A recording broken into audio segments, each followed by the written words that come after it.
8.6% of total area. अगर grazing वगैरह में देख ले तो वो है 8.6% of total area.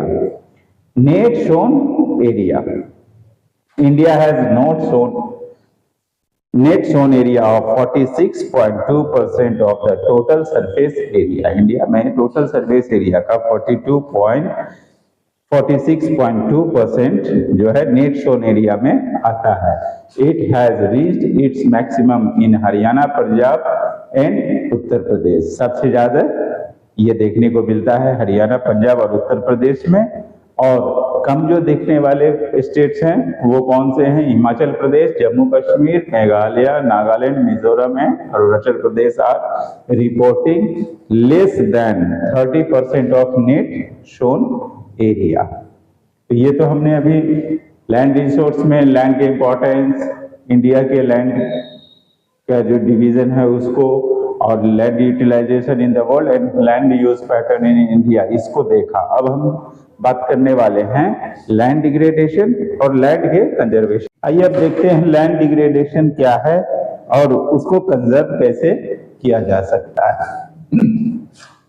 Land degradation, human activities have not only brought about degradation of land but have also aggravated the pace of natural forces to cause damage to land। सिर्फ हमारी एक्टिविटीज ही land को damage नहीं कर रही है, बल्कि हमारी activities की वजह से, हमारी जरूरत पूरा करने के लिए हम जो कुछ भी कर रहे हैं उनकी वजह से ऐसे बहुत सारे फोर्सेस जनरेट हो रहे हैं जो कि लैंड को डैमेज कर रहे हैं। Some human activities such as deforestation, हम पेड़ों की अंधाधुंध कटाई कर रहे हैं अपनी वुड की रिक्वायरमेंट को पूरा करने के लिए, ओवर ग्रेजिंग हो रहा है, माइनिंग, क्वेरिंग, ये सभी कुछ हो रहा है to have contributed significantly in land degradation. इन सब का भी बहुत बड़ा रोल है लैंड डिग्रेडेशन में।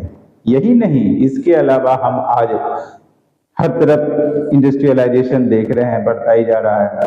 तो इंडस्ट्रीज से निकलने वाले जितने भी वेस्ट एफ्लुएंट्स हैं, क्या वो हम कहीं और दूसरे प्लेनेट पे भेज दे रहे हैं? नहीं, वो भी इसी लैंड पे जाता है और लैंड और वाटर बॉडी इनको ही कंटेमिनेट करता है। Industrial effluents as wastes have become a major source of land and water pollution in many parts of the country.